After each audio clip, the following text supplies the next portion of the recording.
Tour Guide around SWAC C Wells coming at you with another video today. Y'all make sure y'all lock in with us. Hit that like button, hit that subscribe button, hit that notification bell, and become a part of the SWAC Talk family by becoming a member. 99 cents gets you a membership to the YouTube channel.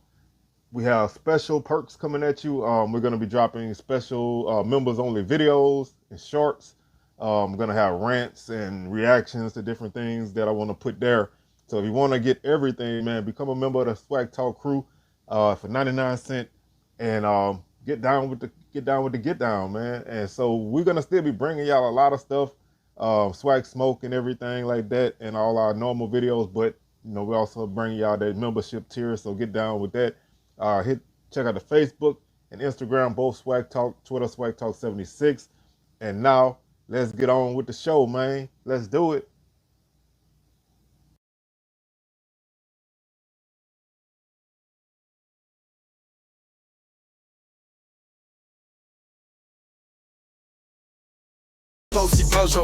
Wednesday, Sundays, catch the ride. Football hoops, we breaking wide. Stats and facts, truth on high. SWAT talk where the combos real. From Texas to Florida, we seal the deal. Just pull up, the vibes are real. Chopping it up, we spin the wheel. Hit the corner of the field, we strategize. Breaking the game down, no disguise. Play by play, we analyze. Eyewear sharp, we magnify. SWAT talk where the combos real. From Texas to Florida, we seal the deal. Just pull up, the vibes are real. Chopping it up, we spin the wheel. Wednesdays, heat, Sundays, ignite. We talking legends shining bright. Back and forth, day or night. This the plug, we bring the light. SWAT talk with the combos real. From Texas to Florida, we seal the deal. Cats pull up, the vibes are real. Chopping it up, we spin the wheel.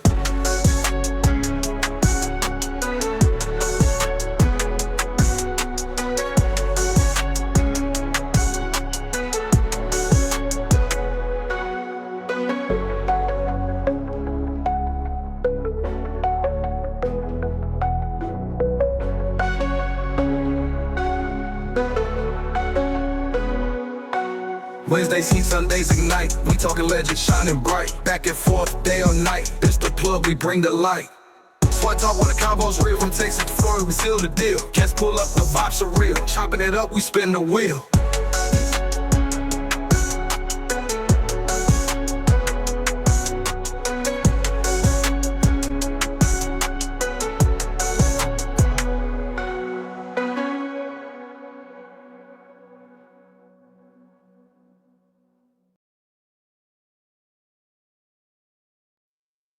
All right, everybody, what is going on? How y'all doing? Welcome to today's edition of SWAC Talk. Show we cover the SWAC inside and out, and we are wrapping up our 12-team season previews. Only have a couple left.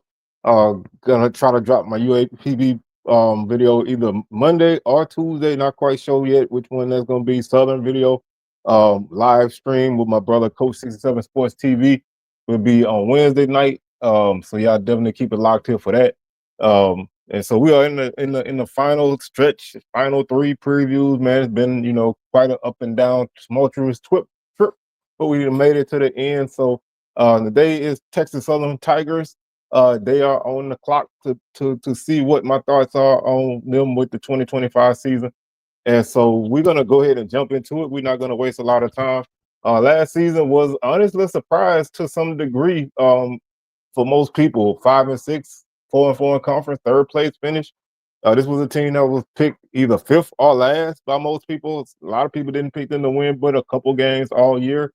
And they found some kind of way to win. I think this was one of those seasons where I almost look at it like a smoke and mirrors kind of season. Like when you look at it, when you try to look at it and trace it, you don't really see where a lot of things went their way, but this was a team that they just made it happen. When you look at just looking at their results from last season, they beat Prairie View 27-9. They lost to Rice 69-7. They lost to Lamar 20-17, and again, they probably should have won. They lost to Jackson State 43-14. They beat Virginia Lynchburg 28-10. They lost to Southern 22-19. Again, another game they should have won. They beat Grambling 24-17. They lost to FAMU 52-28. I don't think that game was as close as their score looks. They lost to Alcorn 42-21. Again, that was a game that Alcorn pulled away from them. They beat Bethune-Cookman 17-14, and then they beat Pine Bluff 31-23. So they were kind of, if it wasn't for, those last couple of games, they may have not had a winning, they may not have a 500 record in conference. Uh, they did not do a lot offensively, and that's probably the reason why this team record was not better than where it was. And it's honestly a testament to just the mentality of this team and the toughness that they were able to hit the mark that they did with what they did last season, finishing eighth in scoring offense at 21.2 points per game, eighth in scoring defense at 29.2 points per game. Total offense, they were last at 265 yards per game. They had 26 touchdowns, which were the second fewest in the conference. Um, 26 touchdowns, 4.5 yards per play. Defensively, they were sixth at 353 yards per game. They allowed 5.5 yards per play and 34 touchdowns. The rushing offense actually was the strength of this team. They were sixth in the league at 147.3 yards per game, had 18 touchdowns, averaged 3.9 yards per carry. Their rushing defense was ninth at 175 yards per game, 19 touchdowns, allowed 4.8 yards per carry. Their passing offense really struggled, but they also did not throw the ball a lot. They actually had the second fewest passing attempts on the season, and they ended up averaging 143 yards, excuse me, 117 yards per game through the air. They only had 8 touchdowns passing, which was by far the fewest of any team in conference, and they finished with 8 interceptions. So even though, like I said, they didn't really throw it around a lot. So they were 8 touchdowns, 8 interceptions, 56% completion rate. Their passing defense was fifth at 178 yards per game. They allowed 15 touchdowns. They had 10 interceptions. Opponents completed 58% of their passes. Defensively, they registered uh, 21 sacks, which was eighth in the league. The offensive line allowed 26 sacks, which was seventh in the league. They were seventh in third down percentage on offense at 35% defensively, allowing 41%, which is ninth in the league. Their fourth down offense was 11th at 33%. They went for it 12 times all season, which is the second fewest. So they did not really try to gamble much offensively. It was either, just straight ahead, basically offensively, nothing fancy, and just tried to make their way through games. Defensively, they were 11th in fourth down defense at 61%. Opponents didn't go for it much either against them either. Only 13 fourth down attempts for the opponents, which ties for the lowest number in the league. So there weren't a lot of the fourth down attempts in a TSU game. They finished fourth in penalties at 73 on the season, 594 yards, average 54 yards per game in penalties. So not a highly penalized team when you look at a lot of the other teams. So they were pretty good there. That's another reason that kept them in games. The opponents, just to look at it, the opponents were also not highly penalized compared to other teams. Um, so not, just that didn't really hurt them much. Red zone offense, they were 24-29 on the season for 82%, 19 touchdowns, 14 rushing, 5 passing. They were 5 of 7 on field goals. They had 2 turnovers, one interception, and one turnover on downs. Defensively, they were 32 of 36 for 88%.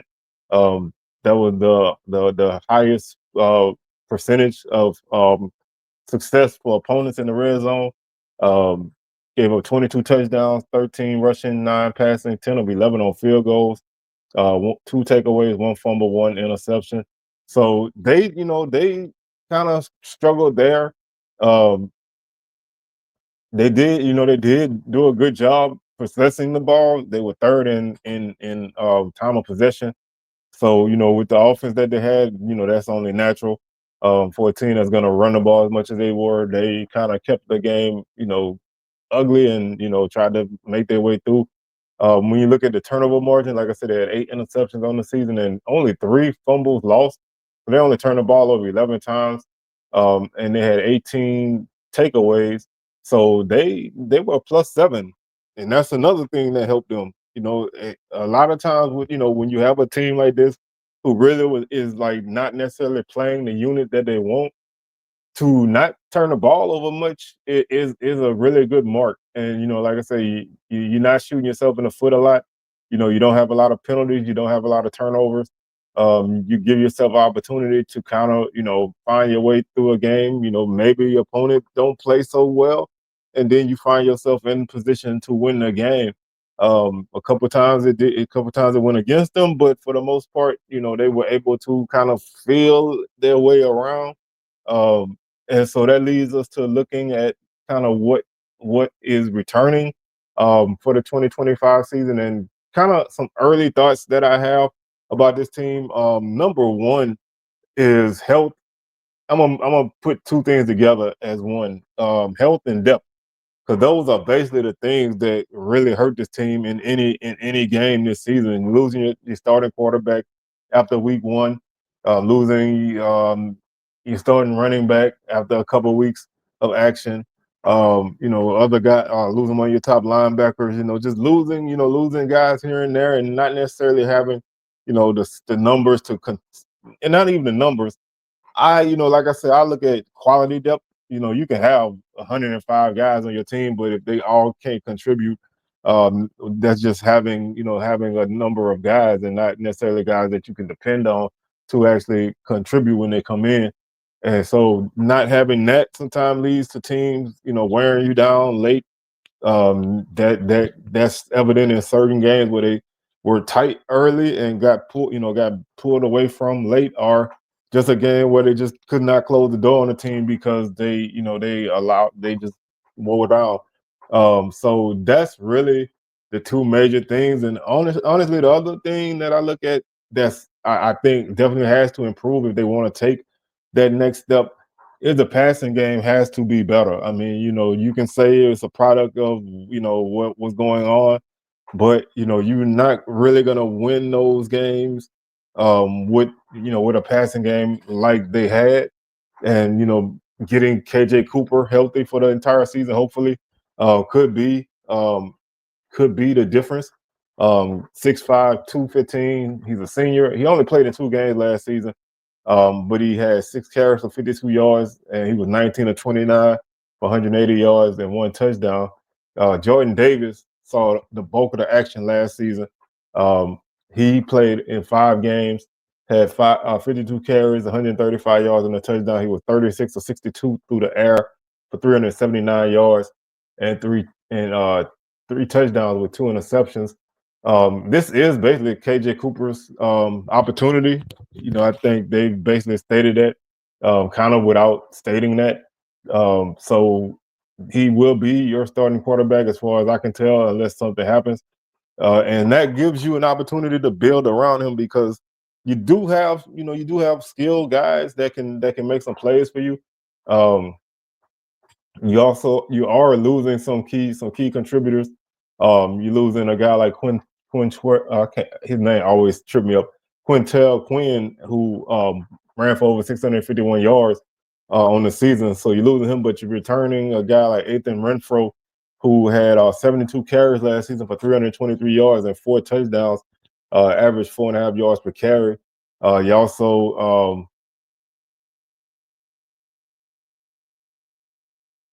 You're also returning guys like Danny Green, who really kind of came on the scene early before he went down. Again, that's another guy who played in 4 games last season, had 22 carries for 22 carries for 99 yards, 4.5 yards per carry, 2 touchdowns. It looked like he was gonna be a guy who kind of was gonna kind of come into his own. Davion Ford, 36 carries, 95 yards, 2.6 yards per carry, and Sean Xavier Lewis had 13 carries on the season for 61 yards, 4.7 yards per carry, and 2 touchdowns. And like I said, Cooper had 52 yards on the season, and Jordan Davis had 135 with a touchdown. So you're really returning, I guess you can say, 3 of your top 5 rushers off. 4 of your top 6, however you want, or 5 of your top 7, however you want to look at it. You're returning a good bulk of your of your guys who had carries, but um, Quinn had 113 carries, so he definitely had the bulk of the work. So that opens up opportunities for guys, So there are definitely guys with talent in that backfield that can get some things going. And so I look at it like, it's gonna be up to one of those guys to kind of take the reins. And they're not afraid to run the football. So whatever they do, I think they're still gonna run the ball, and that will be the bread and butter. But like I said, I think the passing game has to develop and just be better. And like I said, when you had like 3 quarterbacks playing last season, to varying degree, you kind of almost chose to run before. You do return Trenton Leary, who led the team with 41 catches for 417 yards and 3 touchdowns. This team did not really have an explosive passing offense. The longest pass on the season was 49 yards. Um, and so they really did not go down the field much. They kind of just, took what they got and moved it that way. Honestly, this team really wasn't super explosive even in the run game. I mean, they did have a 75-yard run by Quinn, but after that, their longest run by any one player was 35 yards. So they just were not a team that was super explosive. And that 75-yard run came in the last game of the season.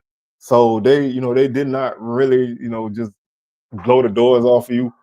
And so that's something I think that's also going to have to improve, is just being more explosive um, in both phases of the offense. Also, you got guys like Charlo coming back, who saw some action. Um, Kieran Charlo, he had 16 catches for 166 yards and averaged 10.3 yards per catch. Also, Richardson had a couple catches, and Clayville had a couple catches in 7 games. They only had 3 guys with double-digit catches, and you do return 2 of those 3, but I think you have to have more balance in that attack, and you have to have more guys that can be weapons, because everybody knows Trenton Leary is going to touch the ball. So you have to account for guys, maybe doubling him, giving him a little extra attention. So somebody's going to have to step up in that spot, and take the reins there. When you look at their receiving core, they're not a big group. They only have one guy they only have like 2 guys over 6 foot. You do have a 6-footer in Richardson, but then I'm just going by what's on the roster that's listed. Of course, there's probably other guys who aren't listed, but just going by what they have listed on the roster, their receiving core is not big. You have a 6-footer, a 6'2" guy, and a 6'4" guy. After that, everybody's 5'9" or below. So that really shows that you're probably gonna, it's gonna be tough to stretch the field with guys like that. And winning some of those 50-50 passes if you choose to go that route. And again, like I said, that's just based on what's listed here. I know there's gonna be somebody's missing or whatever, but they really don't have a lot of guys that are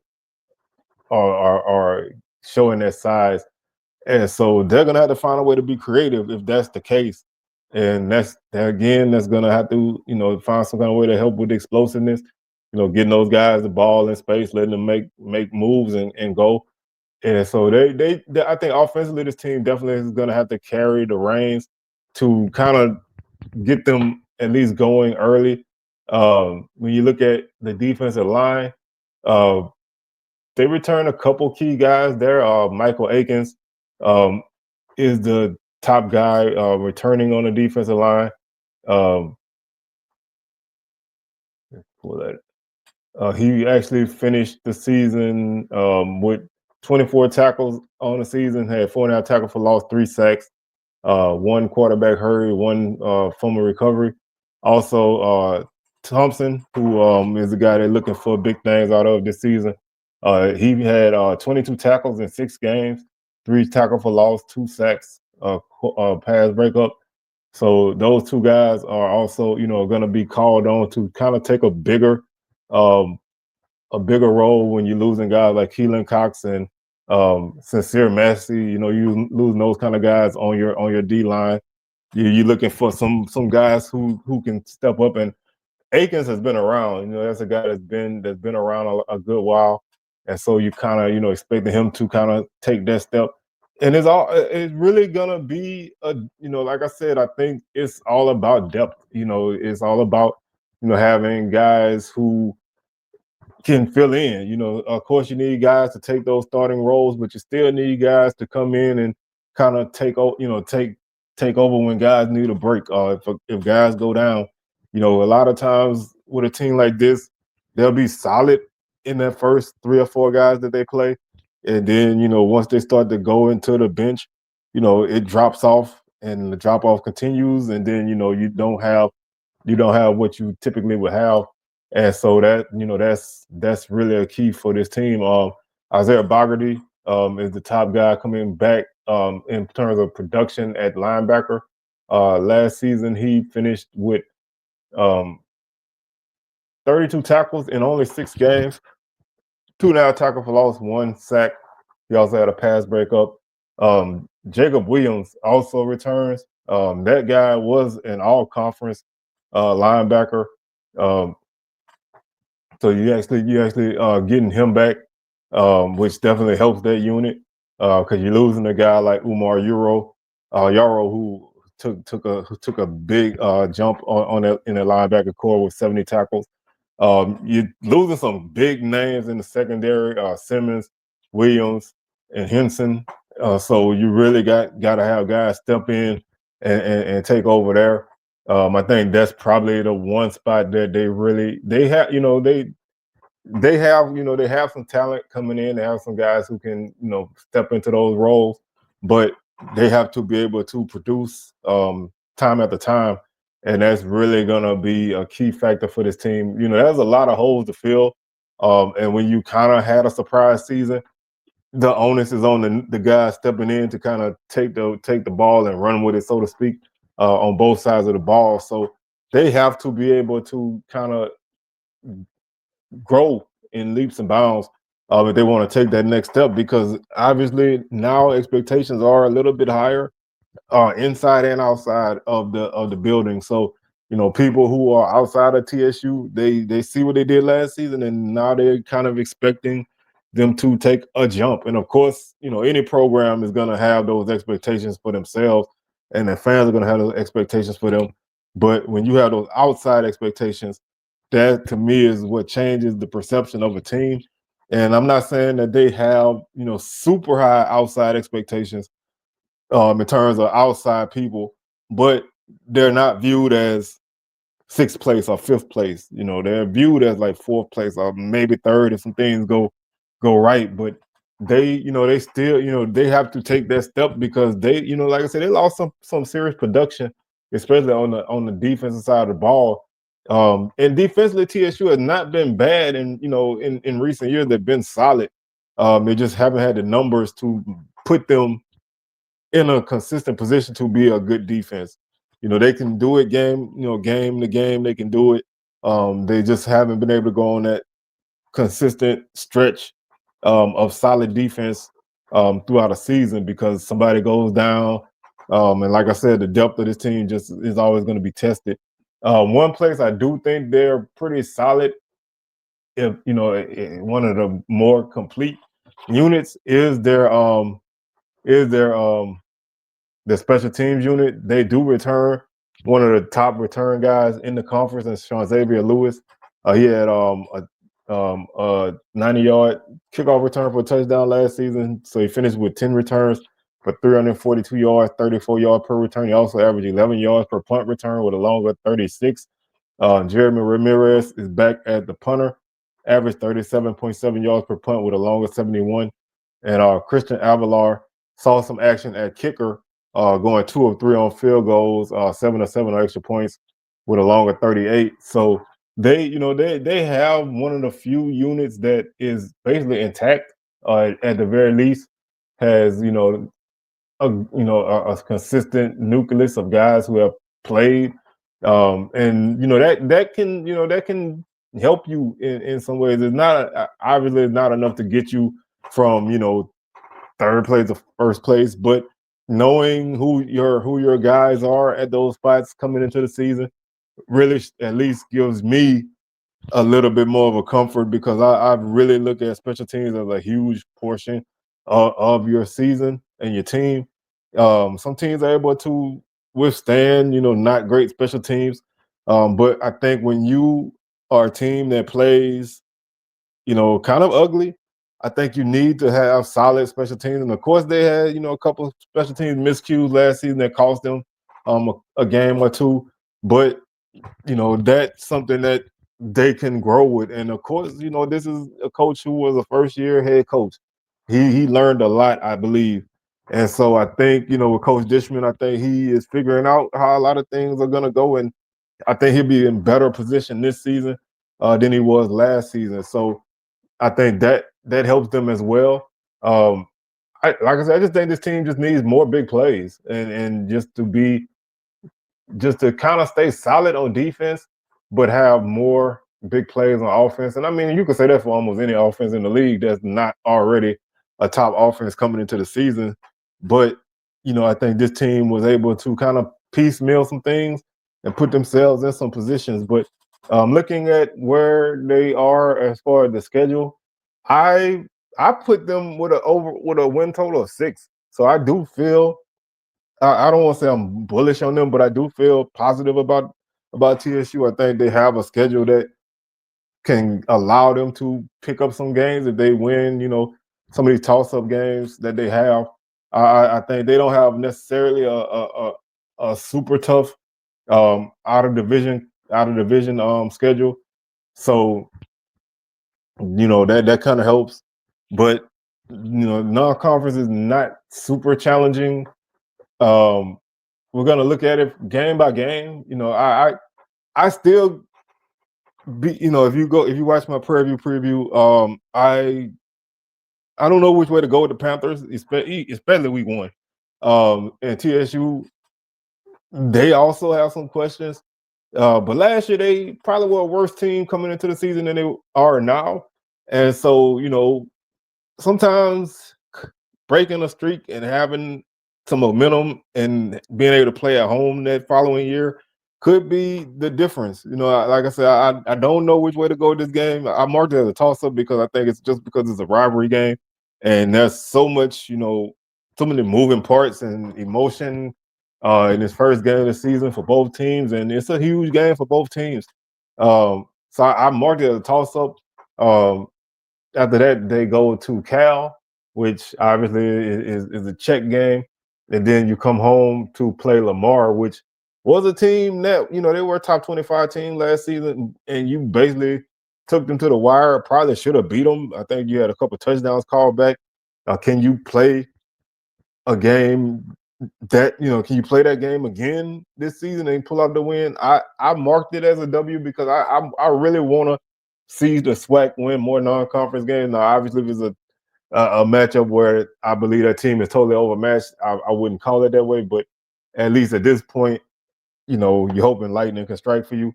You follow that up with a trip to Valley as you jump back in conference play.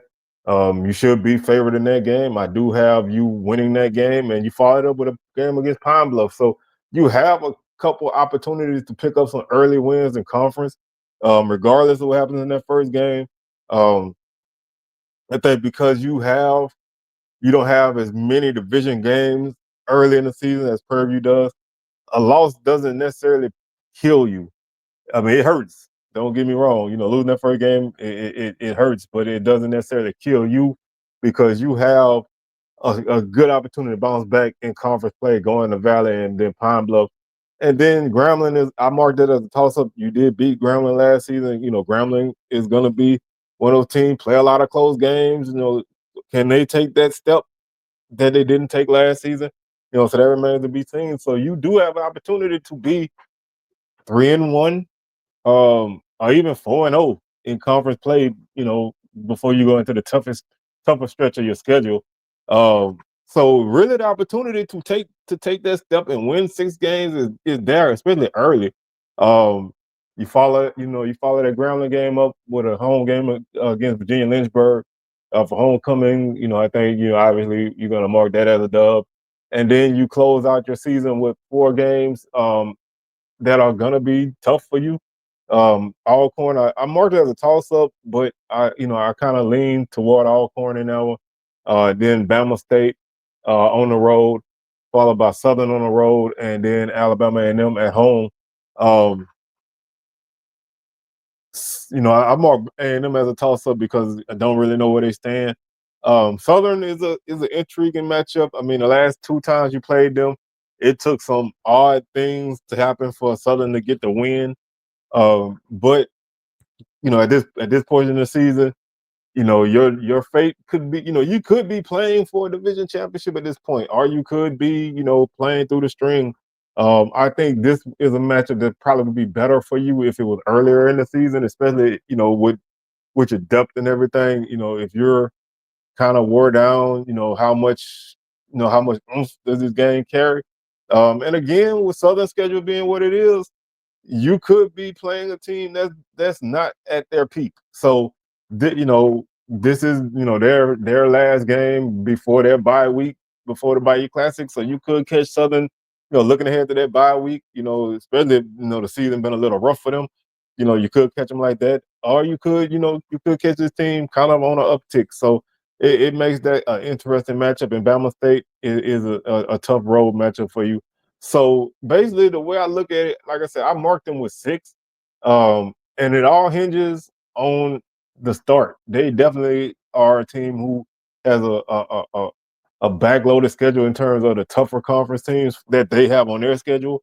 Um, and so if they can start off the conference 3-1, even 2-2, provided your 2 losses aren't Pine Bluff and Valley. If you 2-2 with losses to Groundland and Prairie View, I think you're okay. That puts you in a tough spot though, because now you really can't lose again.